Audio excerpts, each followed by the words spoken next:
avancer avec le mémoire? Oui, monsieur, je vous ai envoyé ce que j'ai fait la dernière fois.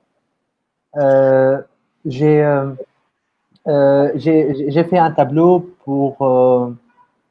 j'ai créé un tableau où j'ai mis le taux d'inflation, le taux d'intérêt pour les dépôts bancaires, le taux d'intérêt pour les titres d'État, le taux d'intérêt pour les emprunts bancaires, comme vous me l'avez demandé, monsieur. C'est très bien. Donne-moi un Et moment aussi, maintenant. Oui, oui. et aussi j'ai fait une petite analyse pour l'année 2018 et 2019. Vous pouvez le vérifier si vous voulez. C'est ça ce que je fais. Donne-moi un moment. Oui, bien Euh, sûr, monsieur. Prenez votre temps. la présentation, l'examen de licence va ou a été programmé pour le 15 juillet, de ce que j'ai Oui, vu. oui, j'ai reçu un mail, monsieur. Oui. Oui, tu l'as vu.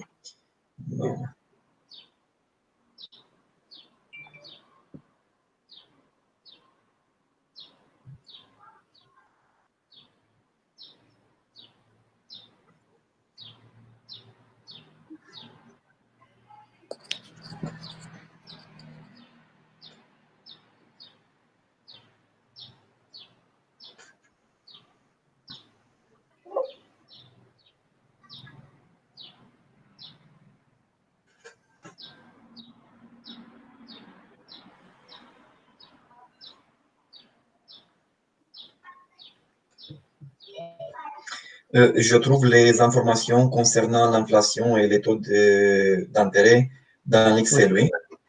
Non, non, monsieur, pas dans l'Excel. C'est dans Document Word. euh, dans le document Word, monsieur. Oui. J'ai fait, et aussi j'ai fait euh, la rentabilité financière dans le document Excel. OK.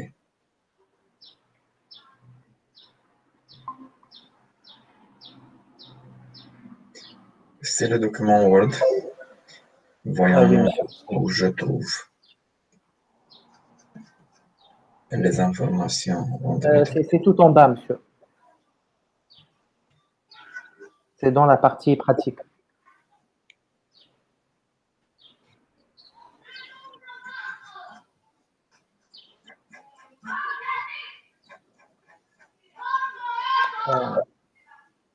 C'est juste un petit O. Juste, c'est presque là, monsieur. C'est presque là. Et C'est ici. Oui. OK. Ici, s'il te plaît, forme un peu. Je te prie de formater le tableau. Écris ici, disons, description et ici, mets des numéros. D'accord, monsieur. D'accord, Comme je l'ai fait, voilà, comme ici. Tu vois? d'accord. Je vais le faire, monsieur. Et une colonne avec les numéros. Donc, taux d'inflation, 5. Où est-ce que tu as trouvé les informations? De la Banque centrale, monsieur. Sur le site officiel de la Banque centrale de Tu Tunisie. écris ici, source, deux points, site de la Banque centrale de la Tunisie. D'accord, monsieur. Euh, Taux d'inflation, oui. mais pour le taux d'intérêt pour les titres d'État et taux de rentabilité moyenne dans les secteurs économiques et dans l'économie nationale, je ne suis pas si sûr que c'est correct, monsieur, car ce n'est pas les mêmes, euh, euh, le même titre. Je ne sais pas si c'est le même ou pas. Je ne suis pas sûr. D'accord, laisse-les comme ça. D'accord. Ici, tu vois que tu dois corriger, c'est 6,1%. OK? Le format, je veux dire, 6,1%. Ah Tu oui, vois? d'accord. Rentabilité moyenne dans l'économie nationale. Ici, je doute que euh, le taux moyen dans le secteur, c'est de environ 6 et le taux dans toute l'économie, c'est environ 1. Donc, Oui, j'attends que les deux soient plus proches. Donc, oui, peut-être. je vous ai dit que je ne suis pas si sûr de ces deux données-là, monsieur. Mais mais je vais revérifier, monsieur. Revoir, je dirais, ce taux de rentabilité au niveau de l'économie nationale. Peut-être que tu vas l'élever plus proche de 5, même si tu n'es pas sûr. D'accord, d'accord, Ça d'accord, aurait monsieur. beaucoup plus de sens, c'est tout ce que je veux dire. Oui, oui, Taux de rentabilité pour les compétiteurs les plus performantes, ici, si tu peux trouver quelque chose, sinon, non. Et oui, il est idéal si tu pouvais trouver au moins les situations financières d'une compagnie de la même secteur qui est plus connue. Tu sais, c'était d'accord, plus intéressant. Je pense que d'accord, peut-être tu peux trouver une qui a publié ses situations financières. d'accord, d'accord, monsieur. Je vais Je faire une m'imagine recherche. il Car y a j'ai pas trop compris le taux de rentabilité des compétiteurs les plus performants. C'est pour cette raison. une entreprise. J'ai Je pas trouve une compris. entreprise, même si ce n'est Ah, pas la plus oui, relevante. d'accord. Une entreprise dans le Oui, secteur. bien sûr, bien sûr. D'accord, j'ai compris maintenant, monsieur. D'accord. Peut-être que, bon, je t'ai montré comme en Roumanie, il y a le site du ministère des Finances. Mais même si tu ne Oui, oui, trouves oui. pas de telles informations sur le site du ministère des Finances de Tunisie, trouve, Mhm. trouve peut-être une entreprise qui a publié sur l'Internet ses situations financières. Ou peut-être, je pense qu'il y a une bourse en Tunisie, comme il y a la bourse de Bucarest en Roumanie. Oui. Oui, oui, bien sûr. Donc, je suis sûr que les entreprises qui se retrouvent sur la bourse sont obligées de publier ces situations financières. Trouve une entreprise qui est sur la bourse et qui travaille dans le même domaine d'activité. D'accord, monsieur. C'est clair. Comme idée. Donc, une, c'est suffisant pour avoir aussi cet élément de comparaison. D'accord. D'accord. OK.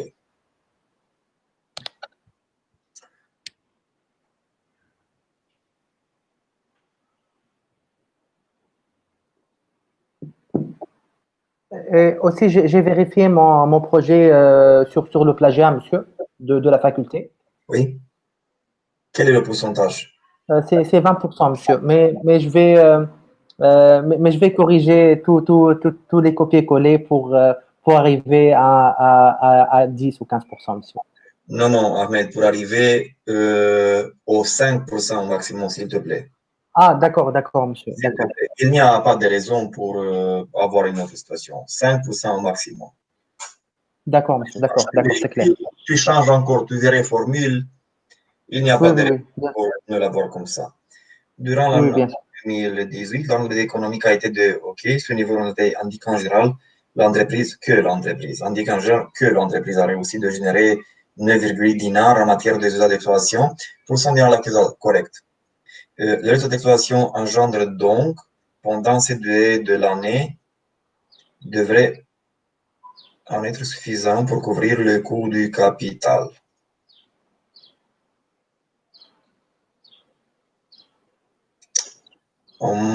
Pourquoi tu dis ça? Pourquoi tu penses que c'est suffisant? Le niveau de ratio permet de régler que pour tous les 5 dinars de financement de passif, l'entreprise, oui. Si ce niveau est assez, il faudrait le comparer au coût de l'entreprise, au coût que l'entreprise est obligée de payer à ses financeurs. D'accord. Vrai. Et ici, j'attendais cette comparaison. Euh, euh, Ici, tu peux continuer. Analysant la structure du passif pour 2018, oui, donc tu peux continuer. Analysant la structure du passif pour 2018, on constate que les fournisseurs les plus importantes sont les suivantes. Les actionnaires, dans les conditions où les capitaux propres détiennent un pourcentage dans le passif total de, c'est déjà d'accord. le ratio d'autonomie financière globale, oui. Oui, oui, oui. Les banques et le pourcentage de dette financière dans le passif total C2 et tu présentes le pourcentage et d'autres sources de financement. Le coût des capitaux propres est représenté par la rentabilité financière imposée, demandée par les actionnaires. On ne connaît pas ce niveau, mais il est à attendre que ce niveau soit d'environ 15% en considérant le niveau de rentabilité moyen dans l'économie tunisienne ou dans le secteur. Donc, tu peux présenter les choses comme ça. Ou tu dis D'accord. simplement que tu ne sais pas ce niveau, mais il est utile de comparer quand même le ratio à des niveaux de référence présentés dans le tableau. Et maintenant, tu fais la comparaison. Le taux d'inflation a été de 7,3%, dans la ronde économique de 9,8%. Ça signifie que la perte, ça signifie que la rentabilité économique au niveau de l'année 2018 permet de récupérer la perte de valeur générée par la manifestation de l'inflation. Ça signifie que D'accord. pendant l'année 2018, l'entreprise perd 7,3% en matière de puissance d'achat de l'actif. Oui, mais à la même Oui, fois, elle oui, génère plus en exploitant l'actif, elle génère plus en matière de résultats d'exploitation. oui, Euh, d'accord. dans la même période, la rentabilité associée aux dépôts bancaires qui, en général, peuvent être considérés comme des investissements à des risques très réduits a été de 5%. Évidemment, la rentabilité générée par l'entreprise a dépassé ce niveau. C'est vrai, les risques sont plus grands en comparaison avec les dépôts bancaires. Donc, tu peux écrire ça. Dans tout le monde, la référence pour les investissements sans risque est représentée par l'achat des titres d'État. Pour la période 2018, la rentabilité associée aux titres d'État en Tunisie a été de 0,8%. Évidemment, la rentabilité économique générée par l'entreprise a été supérieure. Vrai dans les conditions où les risques associés à l'activité de l'entreprise ont été ils aussi supérieurs. Donc, tu peux écrire exactement comme ça. D'accord, monsieur. Oui. Ici, C'est le taux clair. d'intérêt pour les emprunts bancaires, je doute que il pouvait être le même que le taux d'intérêt pour les traités d'État. Oui, Donc, d'accord. et je doute que le taux pourrait être inférieur au taux d'inflation parce que, évidemment, D'accord.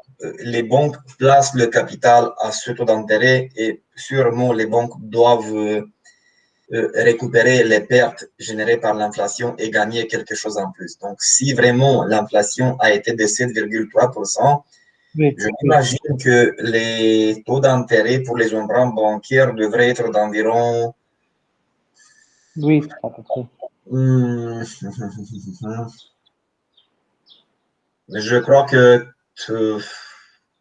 13-14. 13-14.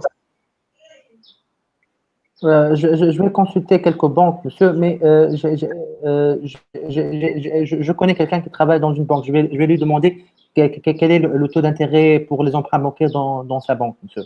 Oui, je ne crois pas que c'est difficile. Je suis sûr que si tu cherches tout simplement sur l'Internet, taux Oui, d'intérêt, emprunt bancaire pour les entreprises, sûrement tu vas trouver.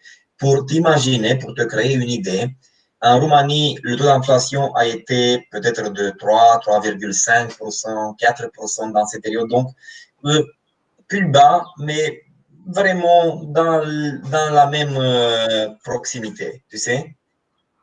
oui, Euh, donc, dans des conditions où le taux de l'inflation a été de, disons, 3, 3,5, 4%, les taux d'intérêt pour les emprunts bancaires, pour les entreprises, pour un emprunt à, disons, long terme, pour quelques ans, pour un fonds d'investissement, ont été de environ 10%, 10% en lait, environ 10%. d'accord, Évidemment, chaque banque a son propre coût et chaque banque va négocier le taux d'intérêt en fonction de beaucoup de choses, en particulier en fonction du profil du risque de l'entreprise. Donc, ça signifie que pour une entreprise, le taux d'intérêt pourrait être de 10, pour une autre entreprise peut être 12, pour une autre entreprise peut être 8, ou même oui, 7. ça varie d'une entreprise à l'autre.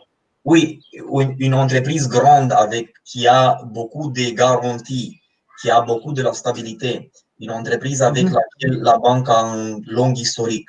Une telle entreprise peut négocier avec la banque des taux d'intérêt beaucoup plus réduits.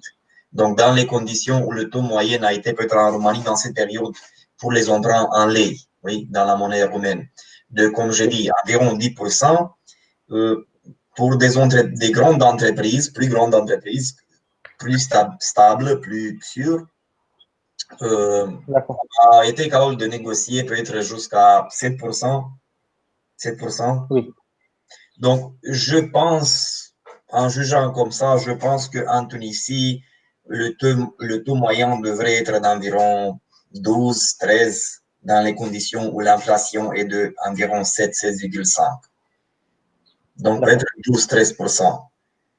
Ou peut-être un peu plus si le risque de pays peut-être est un peu plus grand que le risque en Roumanie. En Roumanie, dans les années passées, comme le risque de pays était considéré plus élevé, les taux d'intérêt étaient aussi plus élevés. Donc, mais je pense que tu vas le trouver environ 13, 14 par là. Pour les emprunts en euros, dans les conditions où la monnaie est plus stable et l'inflation est plus réduite en euros, les taux d'intérêt sont d'environ 7-8% en Roumanie. En Roumanie. D'accord, oui, oui, c'est clair. Donc, pour te créer une idée. Bon. Donc, en tout cas, pense que si la banque paye 5% pour les dépôts bancaires vraiment, sûrement, elle va demander pour au moins le double pour le taux d'intérêt pour les emprunts accordés, tu sais? Oui, sûrement, oui. OK. Donc, en revenant, tu compares pour 2018 le taux de rentabilité économique avec le taux d'intérêt pour les emprunts bancaires. D'accord. Et tu montres que le taux moyen a été, disons, de 13%. Dans ces conditions, qu'est-ce que c'est que ça signifie? L'entreprise s'endette d'un côté par des emprunts bancaires qui deviennent partie de fonds passifs pour lesquels pour une année, elle paye des coûts de, disons, 13%. Ces emprunts bancaires sont investis dans l'actif, dans des différents types d'actifs, et par l'exploitation de l'actif, l'entreprise génère, c'était combien? 9,8% rentabilité économique, résultat de l'exploitation. Donc, le résultat généré par l'actif financé par les emprunts bancaires n'est pas suffisant pour couvrir le coût des emprunts bancaires. Ça signifie que l'entreprise n'est pas capable de s'assurer un effet de levier positif. La rentabilité économique est inférieure au niveau du taux d'intérêt pour les emprunts bancaires. Donc, ça signifie que l'endettement crée des pertes supplémentaires pour l'entreprise. Tu sais? Oui, Donc, c'est clair. le processus qui devrait fonctionner pour stimuler la rentabilité financière ne fonctionne pas pour cette entreprise. À cause de quoi? À cause du fait que la rentabilité économique n'est pas suffisante. La performance dans l'exploitation de l'actif n'est pas suffisante pour pouvoir au moins couvrir le coût des emprunts bancaires. Donc,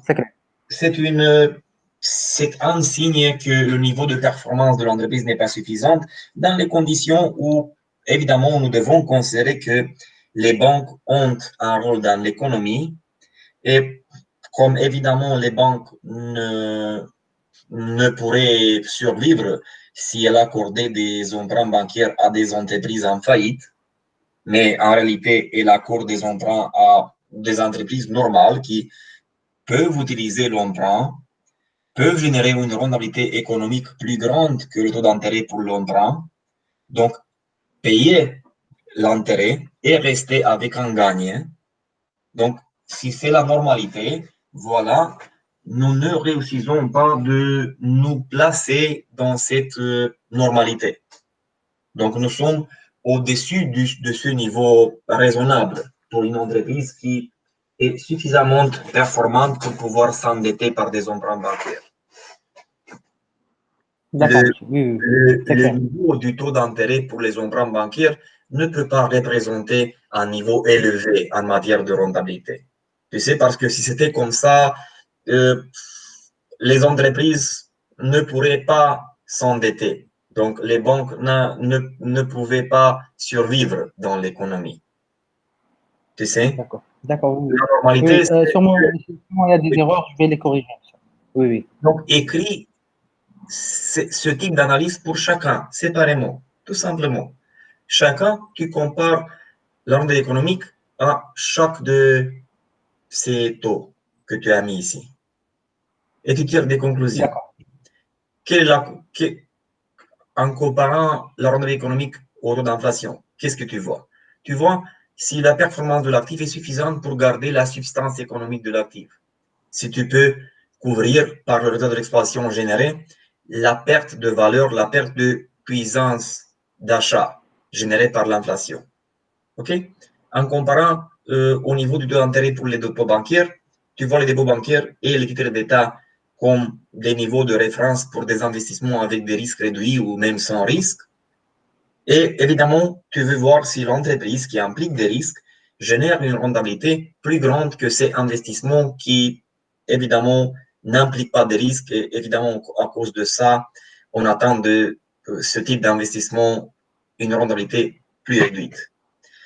La comparaison avec l'intérêt pour les emprunts bancaires se réfère à l'effet de levier financier. Est-ce que l'entreprise se retrouve dans le groupe normal d'entreprises qui peuvent générer un effet de levier positif, qui peuvent couvrir les intérêts basés sur la rentabilité économique générée avec les actifs financés par des emprunts bancaires. D'accord.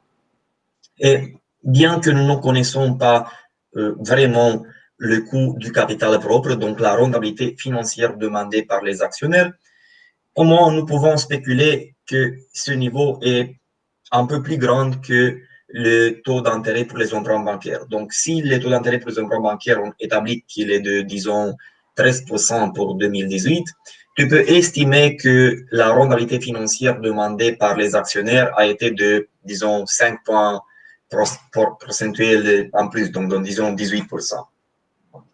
Et Oui, évidemment, la conclusion, c'est que la rentabilité économique pour 2018 n'est pas suffisante pour couvrir le coût du capital, le taux d'intérêt pour les emprunts bancaires et la rentabilité financière demandée pour les capitaux propres.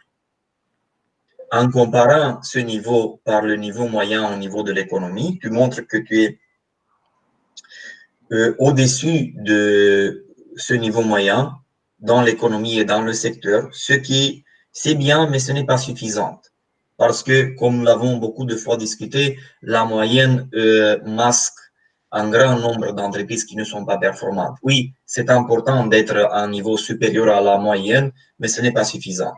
Et en comparant avec la rentabilité des entreprises les plus performantes, je pense que tu vas trouver que si entreprise ou une entreprise que tu trouves présente des rentabilités plus élevées. Je pense, il faut voir. Donc, oui. c'est comme ça que tu fais l'analyse pour chacun. D'accord, d'accord. Oui, oui, oui, j'ai compris. Séparément, avec de la patience, tu compares le niveau de la rentabilité à chacun de ces niveaux, de ces taux d'inflation, d'intérêt pour le dépôt, etc. Et tu tires des D'accord, conclusions. d'accord. 2017, 2018, 2019, séparément. Une fois que tu as terminé avec tous les 3 ans, tu passes à l'analyse en dynamique. De 2007 à 2018, ça se passe. La rentabilité économique, qu'est-ce qu'elle fait? Elle, où est-elle? Elle se réduit. OK, pour toute la période d'analyse, la rentabilité économique se réduit. Donc, on constate une dynamique négative, donc une tendance, une évolution négative du point de vue mathématique, évidemment aussi du point de vue économique, parce que comme ça, la capacité de l'entreprise, la capacité de l'actif de générer des résultats d'exploitation se diminue. Et comme avec ça, la capacité de l'entreprise de payer le coût du capital se diminue elle aussi. C'est ça l'interprétation de la dynamique. Quelles sont les causes de cette dynamique? D'un côté, évidemment que l'actif total augmente.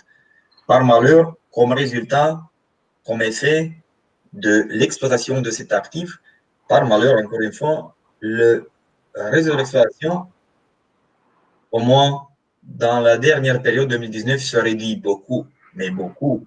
Une réduction dramatique. Oui, Et pour expliquer ces dynamiques, tu passes au modèle factoriel que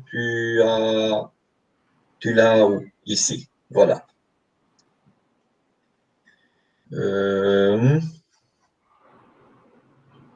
Ici. Donc, tu mets cette partie et après, je crois qu'il est normal de poster l'analyse de chacun de ces deux facteurs, nombre de rotation de l'actif total et le ratio de la marge de l'extraction. Donc, tu expliques la dynamique du ratio de rentabilité basé sur ces deux ratios et ensuite tu viens avec les tableaux qui expliquent la dynamique de chacun de ces deux ratios. Et tu expliques pourquoi le nombre de rotation de l'actif total se diminue pour toute la période d'analyse. Et si tu veux, maintenant, tu peux entrer dans les détails, si tu veux, et analyser le nombre de rotations de l'actif immobilisé, de la rotation des stocks, de la rotation des créances. Mais tu dois développer ces choses. Oui, oui, oui. Et dans l'Excel, tu dis que je vois la rentabilité financière. Laisse-moi regarder. Je arrête pour le moment la présentation. Je continue la discussion avec toi assise. Les étudiants, il y a des étudiants Erasmus de la France. Je ne les connais pas parce qu'ils n'ont jamais entré à nos classes. Oui. Donc, ils ont dit qu'ils veulent avoir une discussion avec moi assise. Donc, s'ils entrent, je dois parler avec eux, je ne sais pas. Pour tout le semestre, ils n'ont pas venu. Oui, Ah. oui, oui, monsieur. D'accord. Donc, attends, je vais ouvrir le fichier Excel ou le projeter.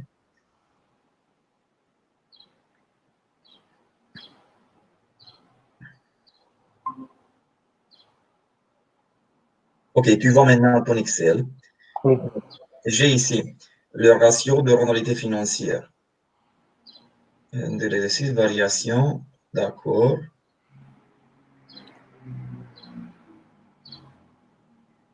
Ici.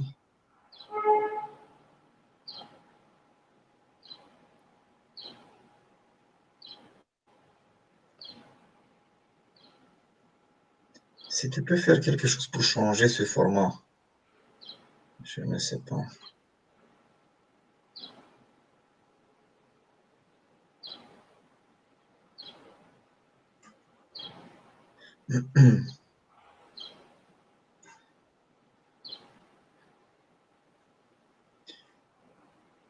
Capitaux propres.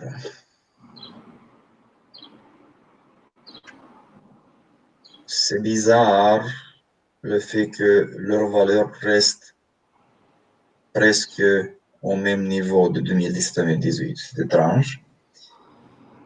Une réduction en 2019. Il faut voir pourquoi. Ratio financière, réduction. OK. Et ici aussi, tu vas avoir l'analyse de la dynamique.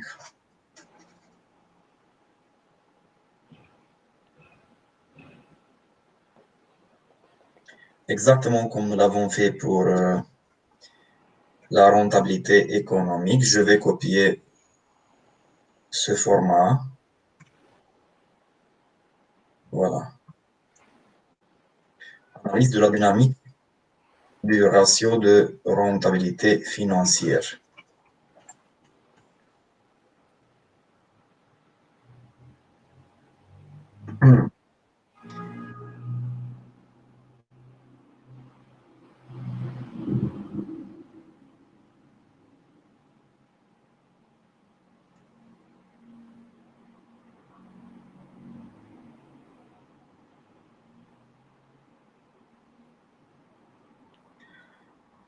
Ratio de rentabilité financière. C'est ça.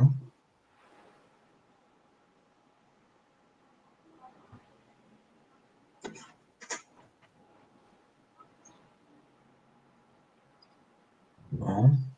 Nombre de rotation du capital propre. Oui.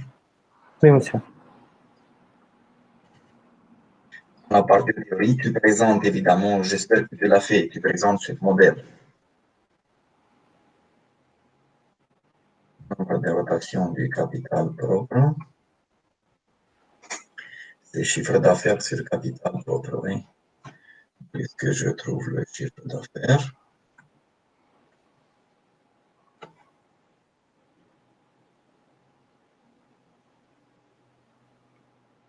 chiffre d'affaires sur capital propre.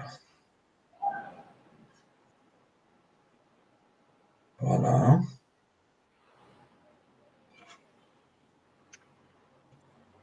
Ratio de profitabilité commerciale.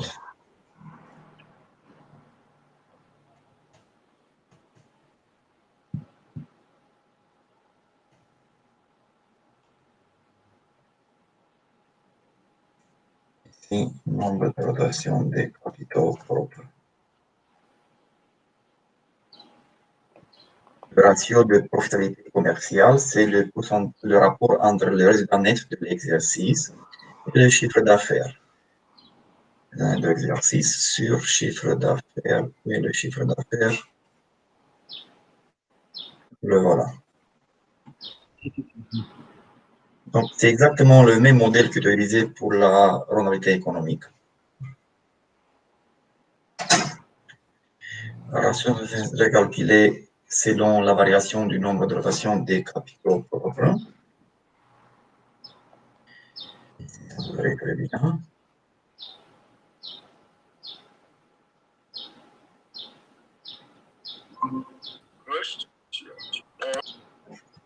Bon. Bonjour. Bonjour. Bonjour. Théo, donne-moi un moment, s'il te plaît, pour finir avec ton collègue Ahmed. Donne-moi une minute. Pas de souci. Pas de souci. OK. Donc, Ahmed, tu as la variation de la rentabilité déterminée par la variation du nombre des capitaux propres. Et la même chose pour la variation déterminée par la modification du ratio de profitabilité. Oui.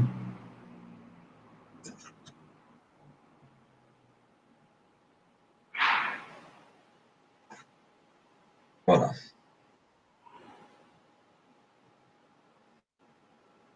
Le calcul devrait être correct. Donc, tu as le tableau ici qui explique la dynamique de la rentabilité financière.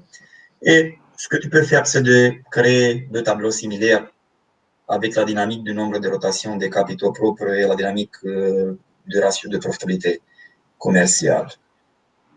Tu copies tout simplement ces tableaux de la rentabilité économique et tu changes juste les noms et les formules.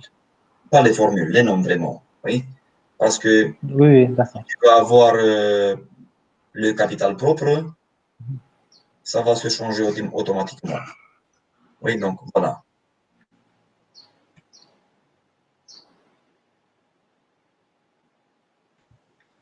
Nombre de rotation des capitaux propres ou du capital propre.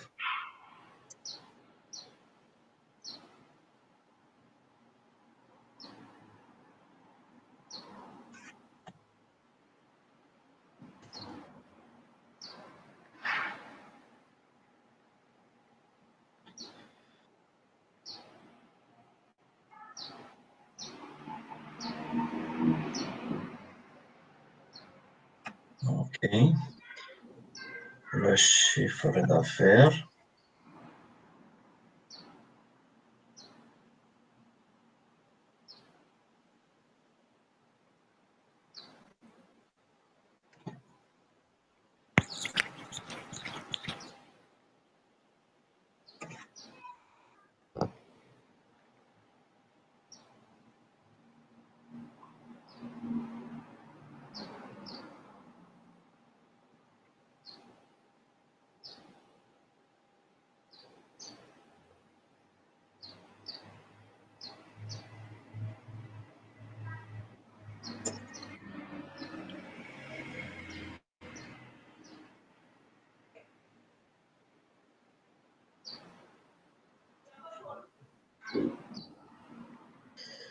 Ça, c'est fini, Ahmed.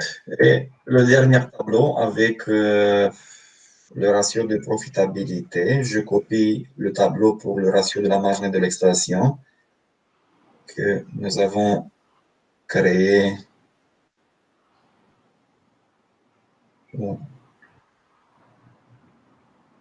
ici. Oui. Pour la rentabilité économique AE comme facteur déterminant le ratio de la marge nette de l'exploitation qui se calculait comme rapport entre le réseau de l'exploitation et l'actif total en pourcentage. Pour le ratio de rentabilité financière, tu as le ratio de profitabilité commerciale.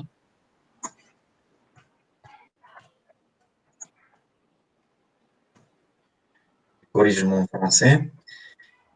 Et ce ratio est calculé comme rapport entre le résultat net de l'exercice et le capital propre.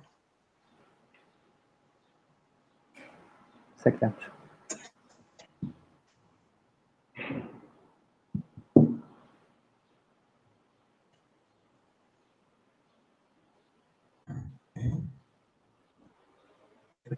Pardon-moi, le chiffre d'affaires, pas le capital propre.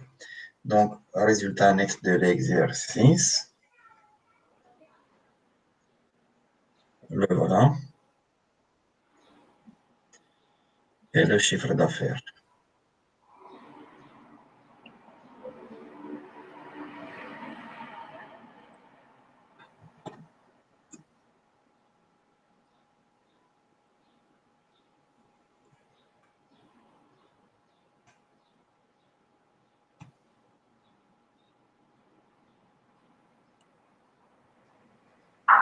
Je crois que c'est bien. Tu dois juste vérifier et faire, je pense, des graphiques pour chacun de ces vraiment trois ratios. OK? Oui, pas de souci, monsieur. Oui, bien sûr. Et je vais t'envoyer plus tard le fichier J'écris Excel l'enregistrement. et L'enregistrement. l'enregistrement Ok, aussi. monsieur. Merci beaucoup. Bon, Merci. OK. Nous nous Au voyons revoir. dans 2 jours, je crois. Nous avons l'examen. Oui, après-demain, monsieur. Après-demain. Après-demain à 11, je crois, oui. C'était à 11. À 11h. Oui, oui, 11 monsieur. heures. OK, OK. Au revoir. Merci. Au revoir. Au revoir.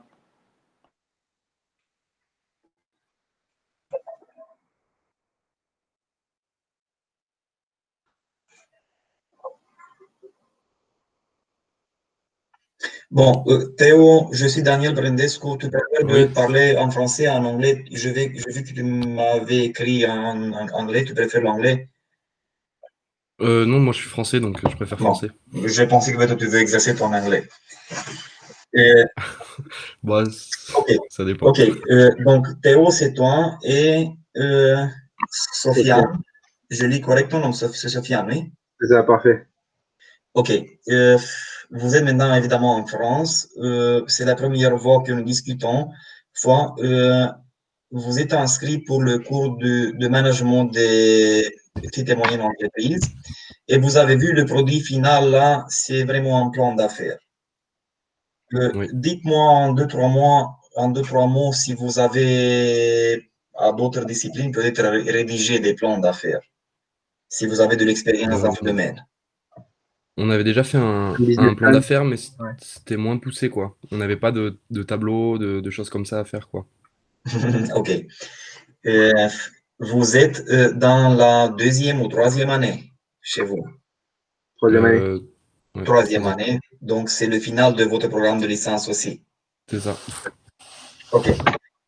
Est-ce que vous avez réussi de lire au moins les matériels que j'ai mis sur le groupe de Facebook? Est-ce que vous avez réussi de regarder un peu ce que nous avons fait? Un petit peu, oui. OK, bon.